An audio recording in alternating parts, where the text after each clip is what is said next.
and most horrifying murder cases in Lafayette history, a case that is still difficult to read about today. Marcia Heald, who may have been possessed, was convicted of brutally murdering a neighbor back in 1982 in a Lafayette apartment.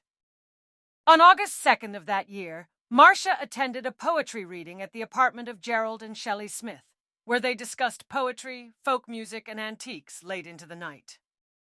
Shelley offered her couch for Marcia to sleep on, but she declined and went to her car instead, leaving the warmth of friendship behind. At 5 a.m. the next morning, Gerald left his wife Shelley to deliver newspapers, unaware of the horrific events about to unfold. Sometime later, Marcia awoke in her car and made a chilling decision to return to the apartment with the intent to kill Shelley Smith, believing her to be a serpent possessed by Satan.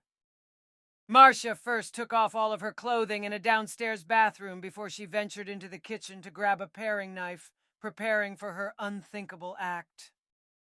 She entered Shelley's bedroom, where Shelley lay naked under the covers, and in her distorted perception, she looked like a snake to Marcia.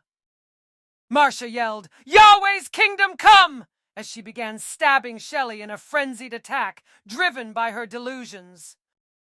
Shelley screamed in pain and desperately ran from the bedroom toward the kitchen, but Marcia seized her by the hair, pulling her down to continue the brutal assault.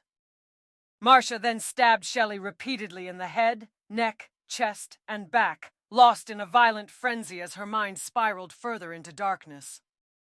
In a futile attempt, she tried to behead what she perceived as the snake, soaring with a knife and part of a mirror, convinced that decapitation would rejuvenate her victim. After giving up on her attempt to detach the snake's head, Marcia returned to the bathroom to shower and dress, trying to wash away the horror of her actions. She then left the apartment, driving around aimlessly before stopping at a restaurant near Purdue University to eat breakfast, seemingly detached from reality.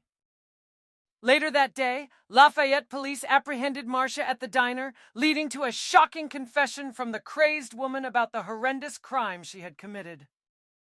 Marcia was not your typical murderer. A former librarian and dedicated mother, her life took a dark turn as she claimed to be possessed, asserting that she was Eve from the Garden of Eden. Despite her plea of innocence by reason of insanity, the judge ruled that she was competent to stand trial, as psychiatrists debated the reality of her mental state. At her court hearing, Marcia declared, "It was written 2,500 years ago. I am not a human being. I am an animal. I became an animal in March," revealing the depths of her delusion. This shocking case reverberated through Lafayette, raising questions about sanity, justice, and the thin line that separates humanity from madness. As the details of Marcia Heald's gruesome act were chronicled in headlines, Lafayette grappled